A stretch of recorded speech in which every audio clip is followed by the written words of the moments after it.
Crowdfunding accounting. Hi guys. So in this lecture, we are going to discuss about a very important technical article for strategic business reporting students, that is crowdfunding. Now, this is a very important article because it hasn't been tested as of today and we are expecting that it will be tested very soon, right? And there are no materials which are covering this particular aspect. So I guess that, the resources which I'm going to provide now will be sufficient for you guys. We have already released technical articles on this, in our website globalphoenix.in, and we have already shared those links with our existing students and people who are watching it on YouTube. You can get the links within this document, which I'll be sharing in the description. Now, talking about crowdfunding, what exactly do we mean by crowdfunding, sir? See, usually our technical aspects of business, like usually how do we raise capital? We have our traditional sources of equity and we have our traditional sources of debt. In either of these two sources of finance, we have to find a potential investor. For example, if a public listed company is willing to raise money through debt, so it has to either issue its bonds, debentures, loan notes, or any kind of debt instruments, and it has to raise money, or else it has to secure a loan from a banker. In either of these things, you have to go looking for an investor. You have to go looking for a person who is ready to invest in your company. Similarly, if you want to issue shares and get money, again you have to find a potential investors who is ready to purchase the shares of your company. But when I talk about crowdfunding, this is a very amazing concept. It is basically like you just put it out in the public that this is our project, this is our prototype, this is what we are planning to do, this is our plan of action, this is our proof of concept. So you just put it out in the public on a platform which is basically internet. So you just tell them that, okay, this is what we are planning to do, and if you are interested, if you want to support us to achieve this, here is our bank account or here is our details, and you can support us through this. So this is called as crowdfunding. So basically, the public will invest in your idea, or else in your product, or else in your concept. Okay, so if you take an example, recently there was a Tollywood movie in India which is named Manu, if I'm not wrong. So that movie was entirely crowdfunded. There were no producers. Usually, how does the movie business work? There will be a producer, he will invest money, a director will be there, he'll cast the the crew, and then they'll take the movie and then they'll release. Then people will buy the tickets and they will watch the movie. But here in concept of Manu, what happened is they just put it out in the public that this is our story, this is what we are planning, not the entire story, not the screenplay, just the gist of the story. And they said that this is the people who we are planning to cast in this particular movie, and they said that this is the amount of budget that we need to make this movie.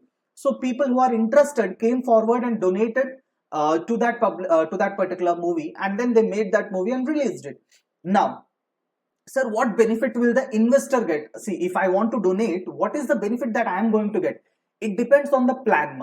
Some of the crowdfundings you can see on your screen here, there are total 4 types of crowdfunding platforms. One is equity crowdfunded, the other one is the debt-based crowdfunding, third one is the reward-based crowdfunding, and the fourth one is the donations or charity-based. Okay, some crowdfunding platforms, they say that, okay, when you make a donation, in return you get the equity shares of the company. Some funding platforms say that you give some amount, it will be treated as a debt by that particular startup, and what they'll do is they'll pay you periodical interest in return. They'll consider your your investment as a debt. Then third one is a reward based. This is where most trickiest part comes in your SBR examinations. If I'm talking about debt based, then it is very simple. I'll go and cover it under IFRS 9, right? IFRS 9 financial instruments. So again, this will be basically treated as a loan, or this will be treated as a bond, debenture, loan note, or whatever it is. And then we'll follow the concept of effective rate of interest, and we will follow the amortized cost method. Opening balance plus effective rate of interest minus actual EMI or installment paid, closing balance. So that table will be followed, and then we'll also we also differentiate between the current and non-current portion of the liabilities.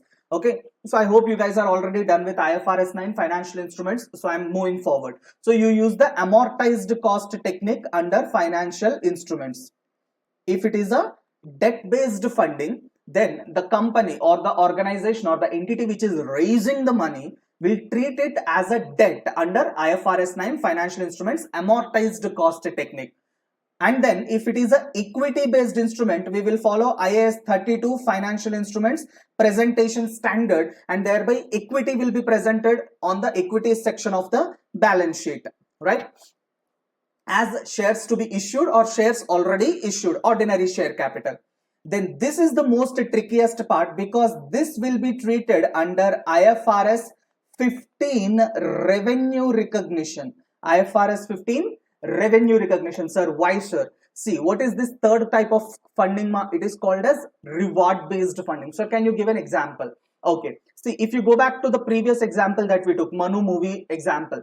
So what they have done is they have raised money, and imagine if they promised that every person who donates more than, let's say, $10 or more than $500 or $700, or they put some limit, and they said that any person who is donating above this limit will be given first day first show tickets to watch the movie, or else there will be a premiere for the top 100 investors or the top 1000 investors. There will be a premiere show before anybody else. Okay, so they are giving something as a return. They are giving a reward in return. So if you go back to IFRS 15 revenue recognition, this is revenue from contracts with customers. This is a contract. You are stating that you give us consideration, we will provide you something in return. The performance obligation is being the contractual obligation for the company. They are stating that, okay, fine, you give us money, we will provide something in return. We'll give you movie tickets, we'll give you access to that. Or, for example, if you are raising a platform for sports shoe or a running shoe or a jogging shoe that has inbuilt sensors in it. Okay, for example, like right now we have this Fitbit watches and all that stuff which track your number of steps and all. Let's say you want to, start the same technique with a shoe, where you will put an inbuilt sensor into that, and then it will track the number of steps and all. Already there are certain manufacturers who do that. I guess one of them is Bolt or something, if I'm not wrong. But yeah, there are some manufacturers who already do that. So now what you did is you put it on a platform and said that the first 1000 people who donate above, let's say $100 will be given early bird premiums or early bird review products as a reward. So basically, even 1 month before the launch in the market, you will get it as a beta tester, you will get it advanced. So that is a reward that is being given. Okay, sir, fine. Then please remember, under IFRS 15 you have to remember the 5-step approach. Identify the contract, identify the performance obligations within the contract, identify the contract price, allocate the contract price to the performance obligations, and then recognize the revenue as and when a performance obligation is satisfied. You have to remember all the 5-step approach. Okay, see, there is no alternative to crack the SBR examination. The concepts, the standards, the theories, the definitions, everything should be on your fingertips. That is when you will crack your SBR exam with confidence. Okay, chalo. IFRS 15 5-step approach: identifying the contract, identifying the performance obligations, identifying the contract price, allocating the contract price to each performance obligation, and recognizing the revenue as and when a performance obligation is satisfied. That is fine, sir. So when you perform the condition, when you complete the performance obligation, you recognize the revenue under IFRS 15. Okay, sir, cool. Next one, there is one very important concept in IFRS 15, that is, if the percentage of completion cannot be accurately determined, or if there is a confusion, or if there is lack of clarity or lack of confidence with respect to completion of the performance obligation, satisfaction of the obligation. You promised the customer that yes, I will deliver 10,000 units by end of this month, but later you have already received the advance from the customer, but you are not sure whether you will be able to produce the 10,000 units or not. So in that case, revenue will be recognized to the extent of cost. Okay, you have to remember these kind of things. Now, when the company is not sure about completion of the project, or the revenue is not certain, then revenue has to be recognized only to the extent of cost that is incurred. Okay, that is also very important. You have to keep it in mind. And then next one is charity or donation. Very simple, the company will recognize it as revenue. As simple as that. It will be treated as revenue. There is no specific standard and all. IFRS 15 can be considered, but then again, there is no exchanges as such, so it will be directly treated as a revenue. Sir, what about the taxes? It depends on the company in which your country in which your operations are taking place. For example, if I'm taking an Indian company, then you have to get your ATG donation certificates and other stuff. Then there are lots of income tax forms and approvals and certifications that are required. So it depends upon the laws and regulations and the tax rules of your country, okay? But it will be income for the company because they are getting it for free. They are not paying anything. They are not transferring any other resources. So whatever they are getting in the form of donation on a charity will be absolutely free. So before moving on to the concepts, I would like to show you one crowdfunding platform so that you might get a better picture about how it functions. Okay, so I have given you examples here. For debt based, there are funded here, Crowdo. These are platforms. Okay, for equity based, there is AngelList, there is Funnel, and for reward based, Indiegogo. Indiegogo is a very famous platform which I will show you right now. And Ulule is there. Then for charity also, Indiegogo is there. Patreon is again very important one. Patreon is very popular these days because it is charitable. So it is getting more and more popular. So I'll show you these two. I'll show you Indiegogo and I'll show you Patreon as well.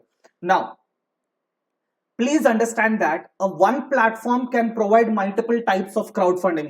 Indiegogo provides both reward based crowdfunding and donations as well. So if I go to Indiegogo and say that, okay, I want to donate $1,000 to this company, it will ask you, do you want to donate it as a charity or do you want to get something in return? If you want to get something in return, it is reward based. If you don't want anything, it is charitable donation, right? So with that being said, I'll show you the Indiegogo platform. So on your screen, you can see Indiegogo platform. So these are various aspects that are going on right now. See, an all new type of mask, improve your workout with artificial intelligence, work uninterrupted at home, BusyBox is a smart sign of interruption free work. So I'll just click on this. I don't know what it is. So I'll just go to that and I'll see here. Okay, see, this is showing me BusyBox, which is a smart sign for interruption free work. Let's see what it does. Hey man, you busy? Yes, you are busy, and it's time to let your house know it. Meet BusyBox, the wireless status box that helps you work uninterrupted and enter deep focus at home. BusyBox comes in two forms, standard and digital. BusyBox Digital lets you create and display your own custom messages or images to say, leave me alone, however you want. BusyBox Standard lets you slide in a choice of 6 messages to tell everyone in the house not to bother you. It's easy.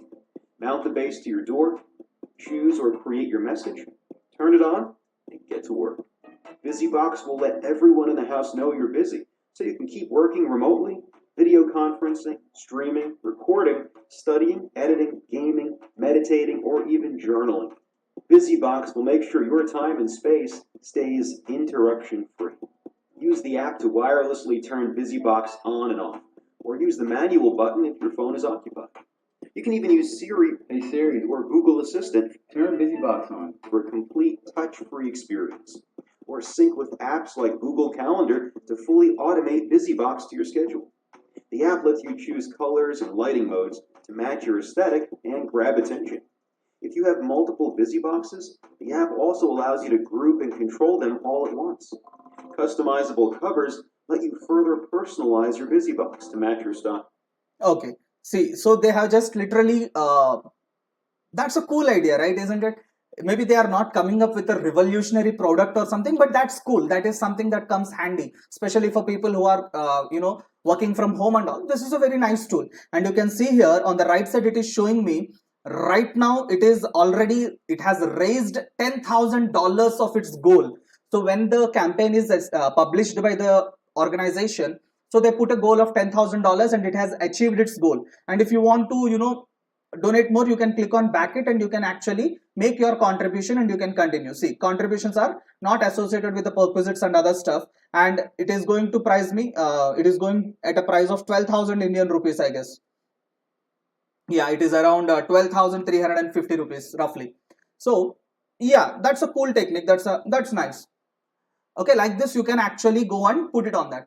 Sir, what they can just actually sell on their own website now, sir. Why do they need to go to Indiegogo and push it? Can't they just create a website and put it on there? Who will get the access to that? People need to know that you exist. If you are a startup and you are just creating a website, people don't usually know that you exist in the market. So they need to have a organized platform where there are lots of people involved. Okay.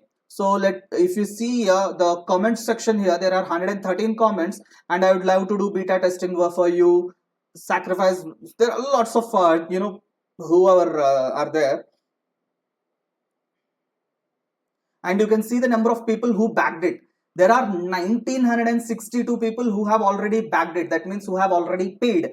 1962 people have paid it even before the production has started. They have just put a, what do you call it, a video of that. Maybe one product they have produced and as a prototype, and they have put it, and 1962 people already purchased that, already paid for that. That is the wonderful benefit of a crowdfunded platform. Now let me show you Patreon as well. See, Patreon is more about a donation. It doesn't give you any perquisites or benefits. It's more like a donation. It's basically like people who are in the art business or who are in the development business. So I'll just show you. Let me just check. Okay.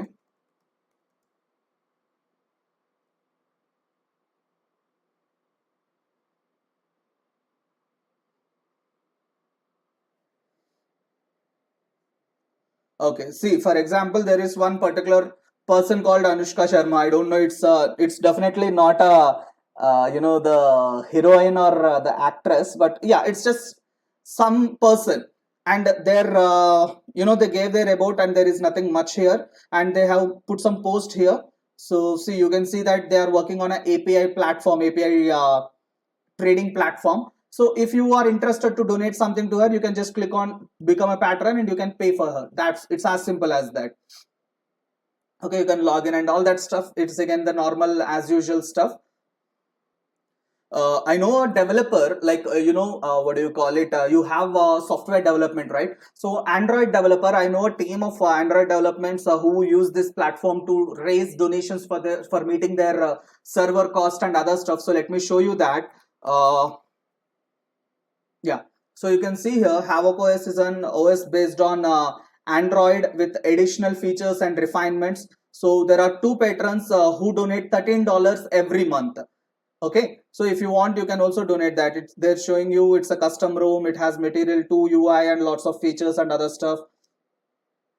And they're telling you choose a membership. What kind of membership do you want? Monthly membership or an annual membership or something like that, and you can start making your payments to that particular donee. Okay, so this is the extent of how crowdfunding works. So now let's see, this is a just introduction about crowdfunding. I don't like teaching from a textbook. I don't like reading the stuff that is already available, so you guys can go through this. I have already explained all of this, so you can just give it a reading. I'll put this in the PDF. Okay, now this is the link for the ACCA article which has been recently released with respect to crowdfunding. So let me just show you very quickly that as well. So this is the platform. So you can see here the 4 types of crowdfunding: equity based, debt based, reward based, and donation based. I have already explained. So there are some considerations which are shown. I have showed you, I have discussed that as well. IFRS 9 for debt instruments, IAS 32 for equity instruments, then IFRS 15 for revenue recognition and all that stuff. So let's just see this question and we will wind up this video on crowdfunding. Okay, so see this on 1st September 2019, Burnett Company decided to undertake a crowdfunding campaign to finance the production of a new racing bike, the Kraken. Okay, so they are in the bike manufacturing business, named it as Kraken.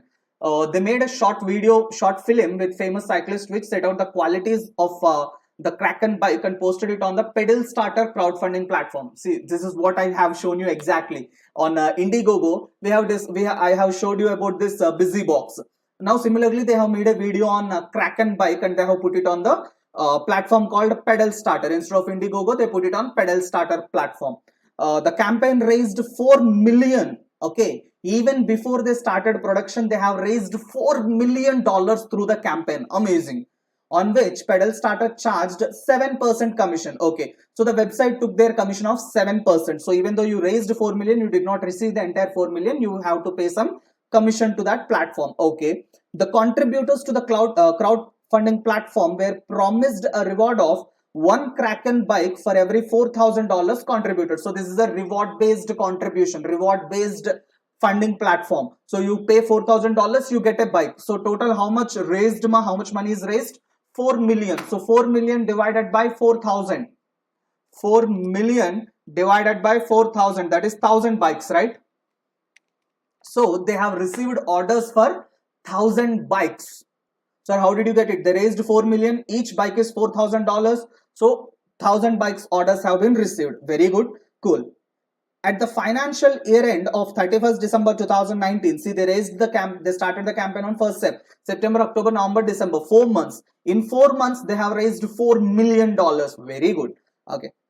Burnett company has manufactured only 50 Kraken bikes. Oh my God. They have got orders for 1,000 bikes, but they were able to manufacture only 50 bikes by the year end at a total cost of 240,000. Okay, so 240,000 by 50 bikes. Let's just calculate 240,000 divided by 50. That is 4,800 rupees dollars per bike. They received only $4,000 per bike, but their cost is much higher than that. Okay, let's see about that. Okay, cool. See, that is because of the fact that they did not produce the rest of the bikes, but they might have incurred fixed cost. See, they did not tell you each bike cost. They just told you that total 50 bikes were manufactured by spending 240,000. Maybe 200,000 could be fixed cost itself. Okay, for the rest of the bikes there might not be fixed cost, so don't consider that they are at a loss or something like that. Okay, but none had been delivered to the contributors. Okay, cool. There is no revenue recognized as such. There were some doubt as to the capability of the company to develop, manufacture and deliver the bikes promised. Okay, here comes the picture.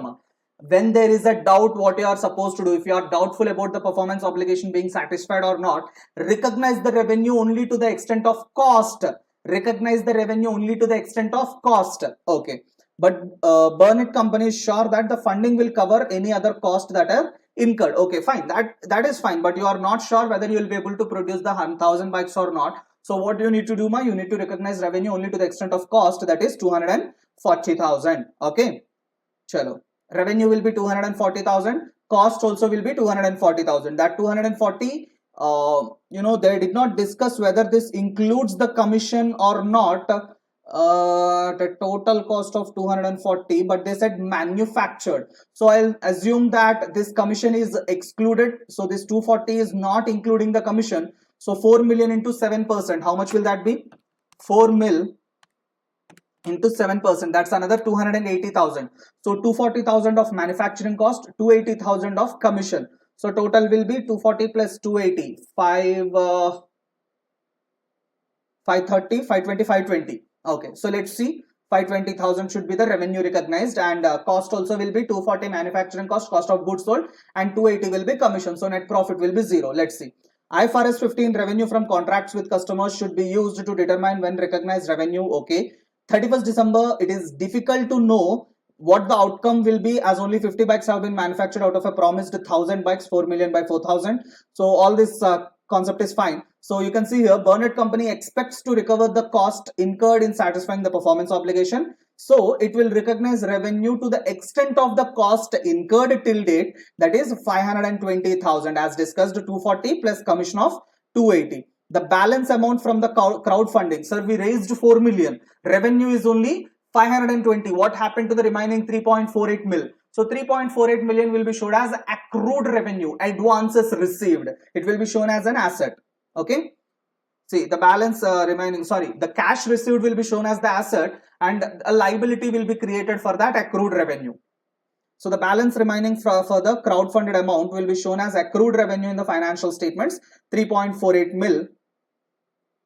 The commission 280,000 would be charged against the profit and loss for the period. So if I am being very clear here, so how exactly does this statement looks like is basically, so total cash received is 4 million. So if I write the journal entries for that, debit cash 4 million, credit revenue 520,000, which will be taken to P&L account, and the credit accrued revenue, which is $3.480, right? 3.48 million, which will be shown as a non-current or current liability. Let's just put it as liability because we don't know by when that 1000 bikes will be manufactured and what is the delivery period promised and all, we are not aware. So I'll just put it as a liability in balance sheet or SOFP, statement of financial position. Okay, and when I talk about statement of profit and loss, SOPL, it will look like this. Revenue recognized will be 520,000 minus cost of goods manufactured, not sold. Cost of goods produced will be how much? 240,000 is the cost of goods manufactured or produced. So we still have how much here? That will be 280,000 minus commission. Commission will be 280,000. So we'll have nothing here, nada. Okay. But I'm saying again, this is not cost of goods sold, this is cost of goods produced. And since these are not yet delivered, this will be left in the what do you call it, in your closing stock itself. This will be left in the closing stock since these are not yet delivered. So technically speaking, if I'm looking at cost of goods sold, this will be zero. Okay, I hope I'm making sense here. If I'm looking at cost of goods sold, it will be zero here because this is still, this 240 is still in the closing stock only. Okay, so opening stock plus purchases plus direct expenses minus closing stock. So cost of goods produced 240, closing stock 240. So total cost of goods sold will be zero here. Okay. Then moving forward to SOFP, statement of financial position. Extract, I'm not writing the entire SOFP. Extract will be looking like this. So on your asset side, current assets. So in your current assets, you'll have cash. Okay, whatever may be the balance out of this 4 million, how much ever you have, after meeting all the expenses, whatever you have in your hand, that will be shown here. Assuming that all these expenses are in cash. So you raised 4 million, out of which 7% is already taken by the website. So you have 3.72 million, out of which your cost is cost of commission is deducted. Your cost of production is 240,000. So you'll have 3.48 million cash. 3480000 will be the cash. And then on your liabilities side also you have the same thing. Accrued revenue you will have, that is 3480000. Okay. So again, I'm saying you guys, this is not required. I'm just showing this for your understanding purpose. That's all. Okay. I hope the crowdfunding is clear for you guys now. So please make sure that you are able to classify whether it is an equity based or debt based or reward based or is it a donation. Based on that, your treatment will be different. Mostly we are expecting question from this area, reward based only. Okay. So with that being said, I'll wind up this lecture. So all the very best for your examinations and keep smiling, stay safe, stay healthy. Bye-bye.